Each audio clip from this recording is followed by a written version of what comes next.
মেমারি 2 নম্বর ব্লকের বড় পলাশন 2 নম্বর গ্রাম পঞ্চায়েতের অধীনে করুরি গ্রামে গ্রামবাসীদের উদ্যোগে অস্থায়ী বাঁশের ব্রিজ তৈরি করতে দেখা গেল। কয়েকদিন আগে বন্যায় জলে ভেঙে যাওয়ার কারণে স্কুলের ছাত্রছাত্রী স্কুলে যেতে পারছে না, রোগীদের নিয়ে যাওয়ার ক্ষেত্রে অসুবিধার সম্মুখীন হতে হয় ও বাজারহাট যেতেও খুবই অসুবিধার মধ্যে পড়তে হয় স্থানীয় বাসিন্দাদের। করুরি গ্রামের বাসিন্দারা জানান, এই রাস্তার উপর দিয়ে 6 থেকে 7টি গ্রামের মানুষজন যাতায়াত করেন। এই গ্রাম থেকে পাহাড়হাটি ও বিজুর গ্রামে নিত্য প্রয়োজনের জন্য আসেন প্রায় 2 থেকে 3 কিলোমিটার, কিন্তু এই ব্রিজ ভাঙার ফলে প্রয়োজনে করুরি গ্রামবাসীদের 12 থেকে 13 কিলোমিটার ঘুরপথে যাতায়াত করতে হচ্ছে। সেই জন্য নিজেরাই জীবনের ঝুঁকি নিয়ে এই বাঁশের ব্রিজ তৈরি করতে উদ্যোগী হয়েছেন। করুরি গ্রামে কয়েকদিন আগে বন্যা ক্ষতিগ্রস্তদের সঙ্গে দেখা করেছিলেন, ক্ষতিগ্রস্ত ব্যক্তিদের ত্রিপল প্রদান করেছিলেন, এলাকা পরিদর্শন করেছেন এবং করুরি গ্রামবাসীদের সঙ্গে কথা বলেছেন মন্তেশ্বরের বিধায়ক তথা রাজ্যের মন্ত্রী সিদ্দিকুল্লাহ চৌধুরী। গ্রামবাসীরা প্রশাসনকে লিখিত আকারে এই ব্রিজ ভাঙার কথা জানিয়েছেন।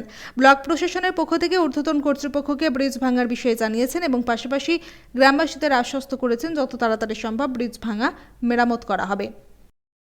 আর এখানে কি কাজ করছেন? এই ব্রিজটা ভেঙে গেছে, মেরামত করছে।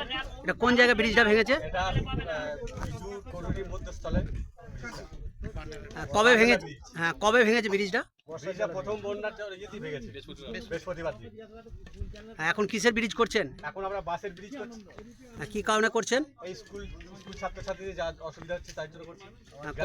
গ্রামের লোক বাইরে বেরোতে পারছে না, তার জন্য করছি। কতগুলো গ্রামের লোক যাতায়াত করে এই রাস্তা? এই গ্রাম এই ব্রিজের সামনে দিয়ে মধ্যস্থলে 7-8টা গ্রাম। প্রশাসনের তরফ থেকে কেউ এসেছিলেন এখানে? এখান থেকে প্রশাসন সব থেকে এসেছিলেন। কি বললেন ওনারা? ওনারা বললেন যে দেখা যাক, ব্যবস্থা করছি আমরা। আপনার নাম? আমার নাম শ্যামচাঁদ তুরি। আপনার বাড়ি? আমার বাড়ি করুরি। এখানে কি জন্য আপনারা দাঁড়িয়ে রয়েছেন এই টোটো নিয়ে? এখানটা ব্রিজ একটা ভেঙে গেছে বৃহস্পতিবার রাতে। বৃহস্পতিবার রাত থেকে এই রাস্তাটা অকেজো হয়ে গেছে। এটা কোন পঞ্চায়েতে অন্তর্গত? এটা বড়পলাশুন 2 নম্বর পঞ্চায়েত করুরি গ্রাম। আচ্ছা, এটা আমাদের মেন রাস্তা। এটা দিয়ে আপনার স্কুল, হসপিটাল, স্বাস্থ্যকেন্দ্র সবটাই এখান দিয়ে রয়েছে। তো আর একটা বিকল্প রাস্তা রয়েছে যেটা আপনার ওখান দিয়ে ঘুরে পাহাড়ি বাজার যেতে গেলে 10 থেকে 12 কিলোমিটার ঘুরতে হচ্ছে। আচ্ছা, মন্ত্রী সাহেব নিজেও এসেছিলেন, উনিও পরিদর্শন করে গেছেন। এবার আমরা এখন উপস্থিত রাস্তায়, মানে এই টোটো বা সাইকেল, মোটরসাইকেল পাস করার জন্য বাসের ব্রিজ করা হচ্ছে এই মতো অবস্থায়। যিনি এসেছিলেন ওনার কি নাম? ওনার নাম সিদ্দিকুল্লাহ সাহেব। পুরো নামটা আমি বলতে পারলাম না, তো ওনার সিদ্দিকুল্লাহ চৌধুরী এইটুকু আমি বলতে পারলাম। ওনার আগে আরও কিছু নাম আছে, আমি বলতে পুরো নামটা বলতে পারলাম না। মানে উনি আমাদের এখানকার এমএলএ, উনিও পরিদর্শন করে গেছেন। এবার জানি না ভবিষ্যতে কী হবে, কিন্তু এখন চলার জন্য এটুকু করা হচ্ছে, মানে গ্রামবাসী হিসেবে আমরা করছি। আপনার নাম? আমার নাম উদয় হাজরা, বাড়ি করুরি। আমি টোটো চালাই। আমি টোটো চালাই। কিন্তু মালপত্রে আনতে গিয়েছিলাম টোটো করে, দেখছেন, আপনিও দেখছেন বালি ভরা আছে, বাঁশের ব্রিজ করে ওর উপরে দেওয়া হবে ওয়েট রাখার জন্য। করুরি যাব। এটা কোন দিকে এসেছিলেন? পাহাড়ে গেছিলাম। এই রাস্তার এখানে যে ব্রিজের এই জায়গাটা ভেঙে গেছে, কি করে যাবেন এখন? কি করে যাবে? তাহলে জল দিয়ে নেবে এখন যেতে হবে কোনো রকম করে। একটা দিক ওদিক হলেই নদীতে তলিয়ে যেতে হবে। কদিন হয়েছে এরকম অবস্থা? হয়েছে 2-3 সপ্তাহ হয়েছে। আপনাদের তো এই রাস্তা দিয়ে যেতে হয় নাকি? হ্যাঁ, এই রাস্তা দিয়ে আমাদের সব। এখন কোনো দিক দিয়ে যাওয়া যাবে না, এটা দিয়েই সব। যেতে হলে তো মানে সাঁতার কেটে যেতে হবে মনে হচ্ছে, এক বুক জল রয়েছে। সাঁতার কেটে যেতে হবে। কি নাম আপনার? মীরা মাঝি।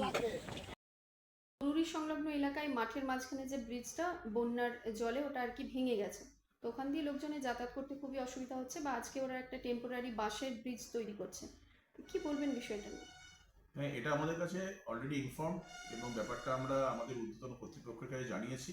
তারাও দেখছেন ব্যাপারটা। এটা তাড়াতাড়ি যাতে শুরু হয় সেটা আমরা ফলো আপে রয়েছি। Thank you sir.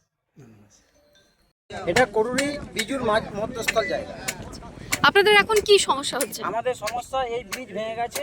গ্রামের 4-5টা গ্রামের মানুষ এই সোজা চলাচল করেন, বা এই করুরি গ্রামের মানুষ ছাত্রছাত্রী বা অসুস্থ শরীরে নিয়ে কেউ এই ব্রিজ দিয়ে পেরোতে পারছে না, বানভাসী হয়ে গেছে।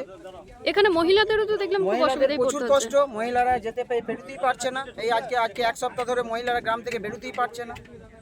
স্কুল ছাত্রছাত্রীরা যাতায়াত করে? ছাত্রছাত্রীরা যাতায়াত করে এই রাস্তার ওপর দিয়ে। আমাদের এই রাস্তার ওপর দিয়ে হসপিটাল, ডাক্তারখানা সবই, বাজার ঘাট।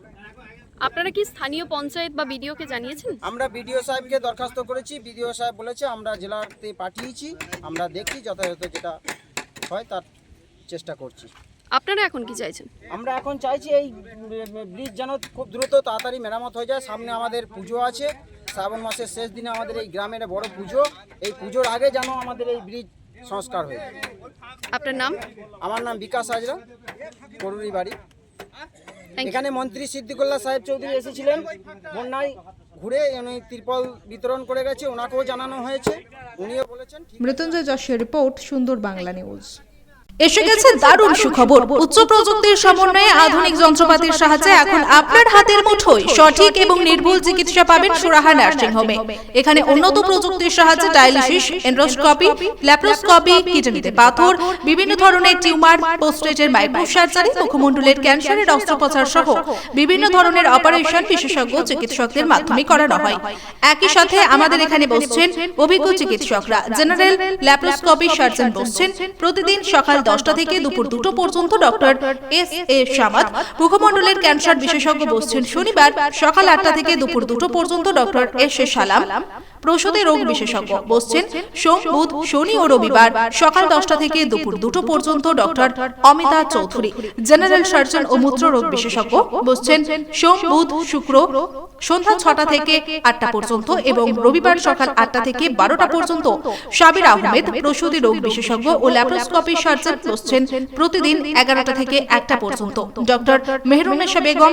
স্বাস্থ্যসাথী কার্ডের মাধ্যমে চিকিৎসার যাবতীয় সুযোগ রয়েছে আমাদের নার্সিং হোমে। আমাদের ঠিকানা সুরাহা নার্সিং হোম, কালনা, রামেশ্বরপুর, পূর্ব বর্ধমান।